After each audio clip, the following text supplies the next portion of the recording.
ఏ party నుంచి గెలిచామన్నది కాదు, అధికార పార్టీలో ఉన్నామా లేదా ఇదే ఆయన ఫిలాసఫీ. అధికారం ఎక్కడుంటే అక్కడ వాలిపోతారు. కొంత సొంత చరిష్మా ఉన్నప్పటికీ పార్టీల బలం కలిసి రావడంతో ఎమ్మెల్యేగా గెలుస్తూ వస్తున్నారు. ఇంతవరకు బాగానే ఉన్నా ఆయన కాంట్రవర్సీ కామెంట్స్ అధికార పార్టీకి తలనొప్పులు తెచ్చిపెడుతున్నాయి. మొన్న అసెంబ్లీలో బయట తిరగలేరంటూ ప్రతిపక్ష పార్టీ ఎమ్మెల్యేలకు వార్నింగ్ ఇచ్చారు.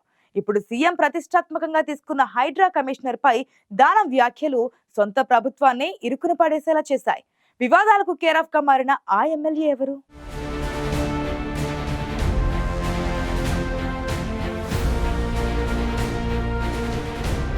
తెలంగాణలో కాంగ్రెస్ పార్టీ అధికారంలోకి వచ్చిన కొన్నాళ్లకి ఆపరేషన్ ఆకర్ష్ పై ఫోకస్ పెట్టింది.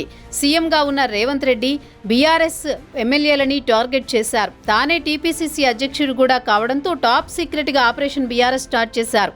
అందులో ఫస్ట్ వికెట్ గా ఖైరతాబాద్ ఎమ్మెల్యే దానం నాగేందర్ పడిపోయారు. లోక్సభ ఎన్నికల ముందు ఆయన బీఆర్ఎస్ పార్టీకి గుడ్ బై చెప్పి కాంగ్రెస్ గూటికి చేరారు.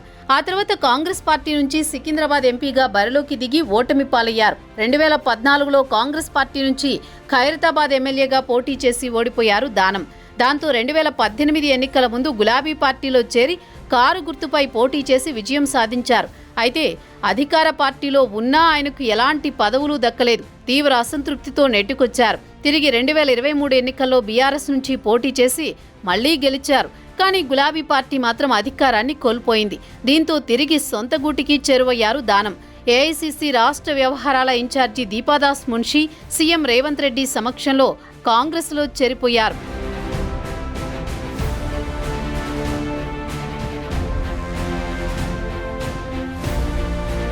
దానం నాగేందర్ పార్టీ మారడంతో ఆయనపై అనర్హత వేటు వేయాలని స్పీకర్కి ఫిర్యాదు చేశారు బీఆర్ఎస్ నేతలు.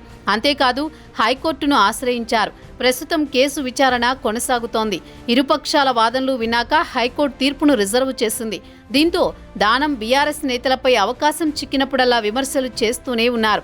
ఇదంతా ఒకెత్తైతే నాగేందర్ వ్యవహార శైలి ప్రభుత్వానికి, ముఖ్యంగా సీఎం రేవంత్ రెడ్డికి తలనొప్పులు తెచ్చిపెడుతోంది. ఇటీవల జరిగిన అసెంబ్లీ సమావేశాల్లో స్పీకర్ గ్రేటర్ హైదరాబాద్ అభివృద్ధిపై మాట్లాడే అవకాశాన్ని దానం నాగేందర్కి ఇచ్చారు. ఆ సమయంలో బీఆర్ఎస్ ఎమ్మెల్యేలు అడుగడుగునా అడ్డు తగిలారు. దాంతో దానం బీఆర్ఎస్ ఎమ్మెల్యేలపై ఒంటికాలిపై లేచారు. తిట్ల దండకం అందుకున్నారు. ఈ అంశం విపక్ష ఎమ్మెల్యేలకు కలిసి వచ్చినట్టయింది. దీంతో చివరికి కొంత తగ్గి తన వ్యాఖ్యల్ని వెనక్కి తీసుకోవడంతో సభలో సభ్యులు శాంతించారు. అలా కాంగ్రెస్లో చేరిన తర్వాత మొదటిసారి తన నోటి దురుసును ప్రయోగించారు దానం నాగేందర్.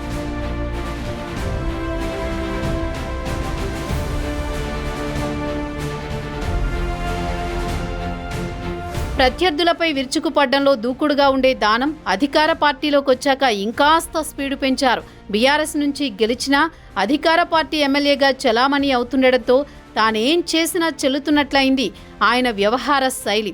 నందిగిరి హిల్స్ హుడా కాలనీలో జీహెచ్ఎంసీ పార్క్ ప్రహరీ కూల్చివేతలో క్రియాశీలకంగా వ్యవహరించారు.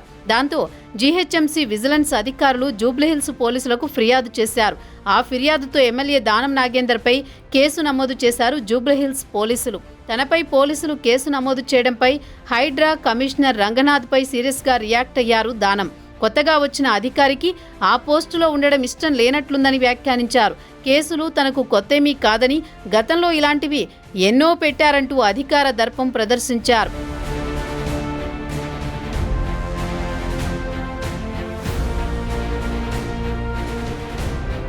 గ్రేటర్ హైదరాబాద్లో ఆక్రమణలకు చెక్ పెట్టాలని కాంగ్రెస్ ప్రభుత్వం భావిస్తోంది. రేవంత్ రెడ్డి సీఎం అయ్యాక హైడ్రా ఏర్పాటు చేశారు. అలాంటిది ఆ వ్యవస్థ బాధ్యతలు తీసుకున్న అధికారిపై సొంత పార్టీ ఎమ్మెల్యే నోరు పారేసుకోవడం చర్చగా మారింది. అయితే ఇలాంటి వ్యాఖ్యలు దానం నాగేందర్కి కొత్తేమీ కాదు.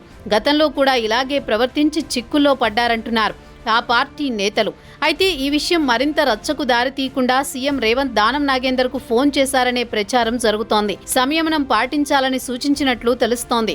హైడ్రా కమిషనర్ మాత్రం దానం వ్యాఖ్యల్ని పట్టించుకోకుండా చట్టం తన పని తాను చేసుకుపోతుందన్నట్లు వ్యవహరిస్తున్నారు. ఇక్కడితోనైనా దానం కాంట్రవర్సీకి ఫుల్ స్టాప్ పడుతుందో లేదంటే మరింత ముదురుతుందో మరి.